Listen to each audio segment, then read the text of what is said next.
Hello, spooky people, and happy fall. This is my favorite time of year, and I am so excited to do fall and Halloween crafts.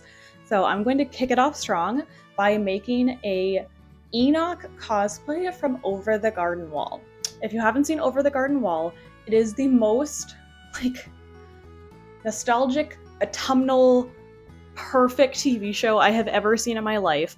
It aired on Cartoon Network, I want to say almost a decade ago. And it's about two brothers that are lost in the woods and trying to get home. And it is just the perfect fall show. But there is one character in there named Enoch, who is essentially a giant sentient pumpkin maypole. So today I thought we would make a larger than life-size Enoch cosplay. I am so excited to make this. I'm hoping to get this done in time to wear to Ren Fair with my friend. They are going to make a Wirt cosplay, one of the brothers from the same show. So we're going to try to get these done in time to wear them together to Ren Fair and hopefully get a little bit of a group going. But let's get down to brass tacks and talk about how I plan to accomplish this massive cosplay. So the main thing to consider in this cosplay is simply the height factor. In the show, he is sometimes up to 3 times taller than the other characters. So it really needs to be pretty tall to be realistic, and I really want that kind of creepy, intimidating factor.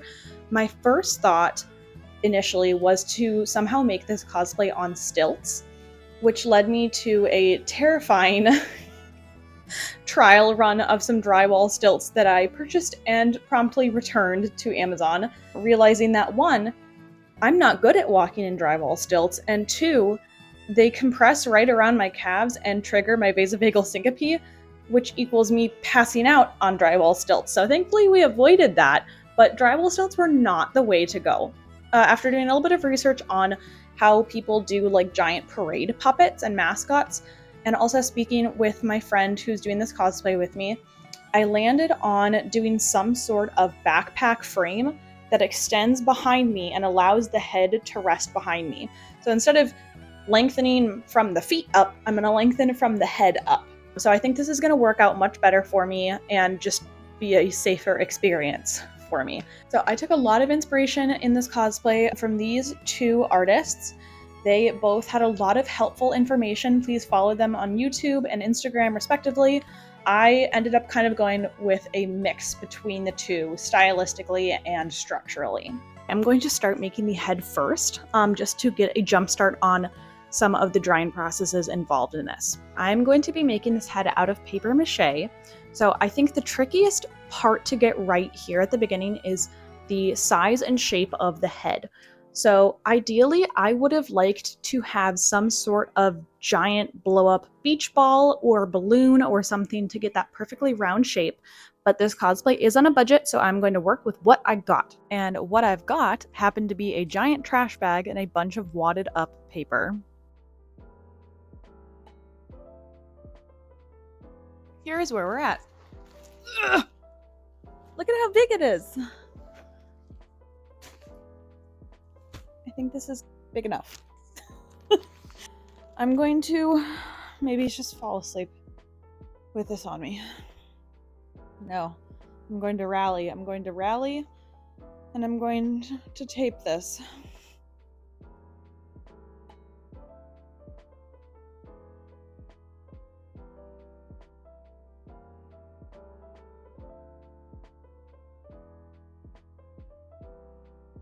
Look at my boy!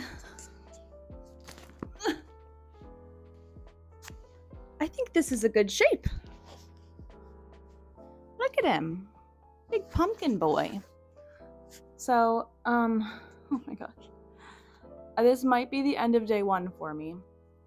I might be, all pumpkin pooped out. The next morning, I got started bright and early on the first of 2 layers of paper mache, and also set up a creative drying situation for this giant pumpkin head. The next thing that I'm going to do is to make the paper mache clay. So I've done 2 full layers of paper mache on the pumpkin head, and now I'm going to make a paper clay to smooth out a lot of the details, but I also do want to be careful not to add too much clay because I don't want to weigh it down.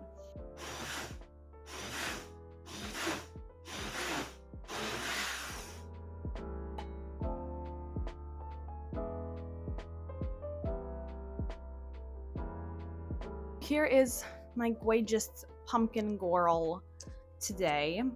You can see the bottom kind of got flattened out because it wasn't quite dry when I flipped it over, so he kind of got smushed on the bottom. However,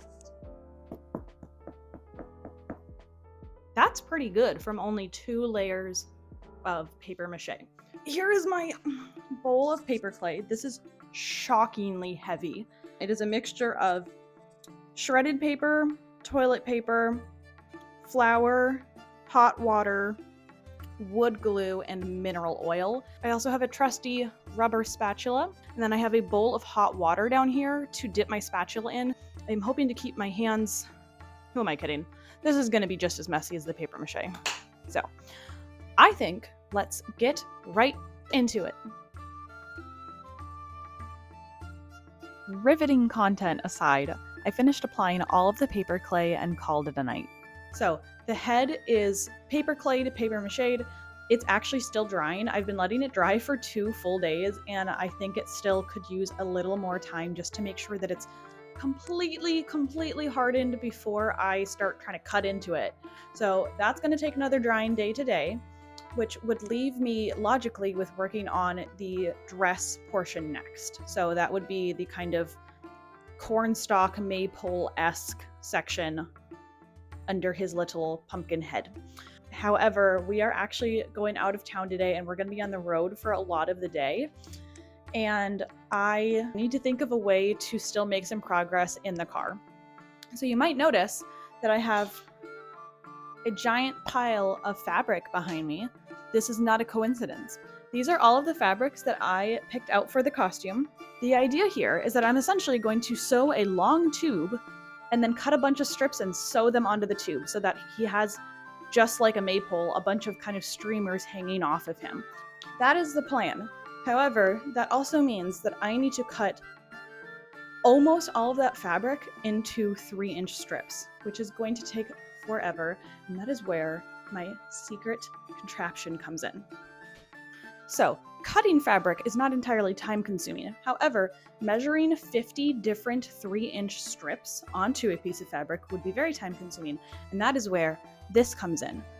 I glued a piece of cardboard to my scissors that's exactly 3 inches long, so that as I cut the fabric, I don't have to measure anything, and I can just make sure that the edge of my cardboard lines up with the edge of the fabric, which also means that this should be easy enough that I can start cutting these strips in the car today, and I should be able to get a lot of them cut.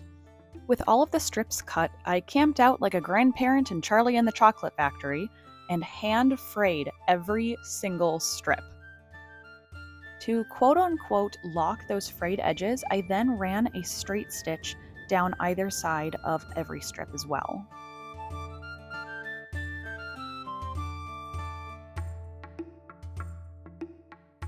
Then it was back to the head to start working on the backpack frame.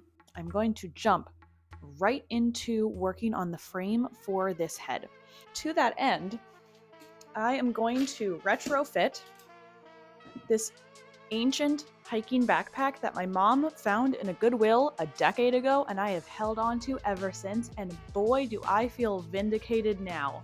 But first I need to strip off the fabric and like the shell of this itself because I just want the frame and the straps. These aluminum pipes are open already, which makes it really nice because that means that I can slide something else in here to use as my extenders, because right now where it sits, the top of this pipe sits about probably like here on me, but I need to extend that even taller to be able to support the head sufficiently. Here's the top of the pipes, and I'm going to have 2 dowel rods or whatever I can find that's long and sturdy. I'm going to slot them into this frame, and I'm going to have them stick up however high they need to go to stick through the bottom of the head, and then let from the inside let the top of the head rest on them. I will need to put something at the top of the dowel rods so that they're padded enough because I don't want them to punch straight through the top of my paper mache head. But I'm hoping that I can pad them and it'll be light enough that essentially I can just take the head off of those dowel rods whenever I need to travel with it or pack it, and this should come apart pretty easily. I'm gonna be honest, for a lot of this next part, I was really flying by the seat of my pants, and it's also very hard to tell on camera what I'm doing, so I'm going to do my best to explain it here in the voiceover, and I've also drawn a couple of diagrams that hopefully will be helpful. Before I could make any modifications to the head, I first had to remove all of the wadded up paper that was inside it.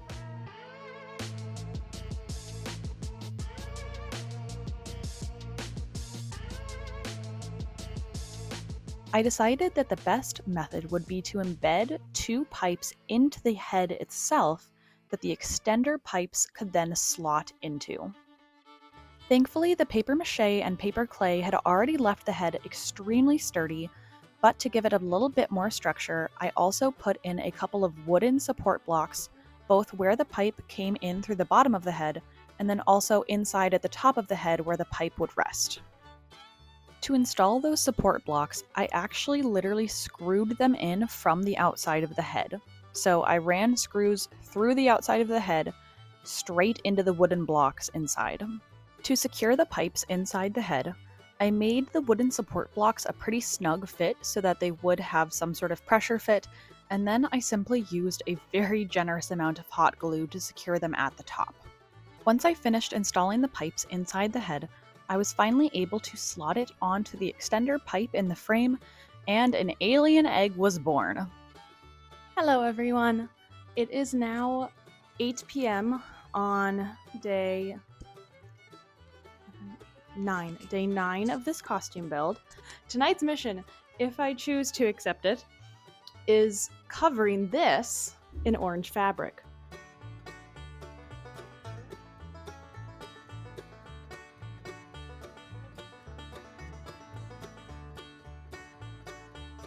Working one section at a time, I used hot glue to secure that rippling pattern into place, and then I simply Mod Podged over all the fabric to stiffen it up.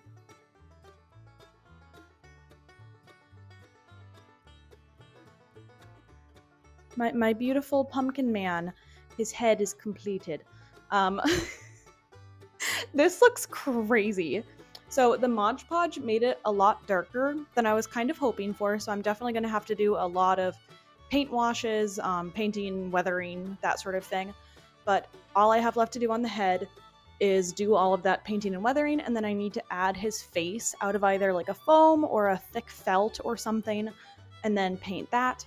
So that is pretty well wrapped up. So now what I'm working on is the dress. This is going to be like the most basic quote-unquote dress ever.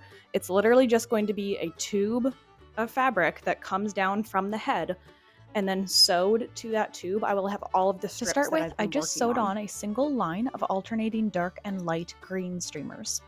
Then I box pleated the entire length of fabric with the streamers attached, and then attached more streamers on top to really fill in all of the gaps and make it look really dense. This also made it a lot more voluminous to go over my shoulders and give it a really good twirl. For my main visibility screen, I actually just sewed in a piece of see-through fabric to the front of the dress. Then it was back to the head to do the final paint wash and weathering. It was at this point that I realized I had completely forgotten about the little tuft at the top of his head where it looks like all the fabric is being gathered up. So to make this quickly, I actually cut up a to-go coffee cup, and then I just glued some of my leftover fabric on top of it and painted it with the same paint wash. Surprisingly, one of the hardest parts was getting the expression right. I went through a lot of trial and error, starting with this extremely terrifying face, before finally landing on a smile that I was happy with. Once I was happy with the design, it was as simple as cutting it out of foam, painting it, Mod Podging it, and gluing it straight onto the head. The very final pieces of the costume was figuring out how to attach the dress to the head itself. So to do this, I actually glued a very, very long strip of Velcro to the underside of the head, and then sewed the matching piece of Velcro to the top edge of the dress.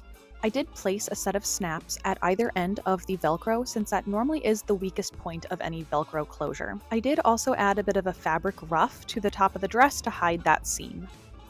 To secure all the pieces of the frame together, I drilled a hole at every connection point and then used clevis pins to lock them together.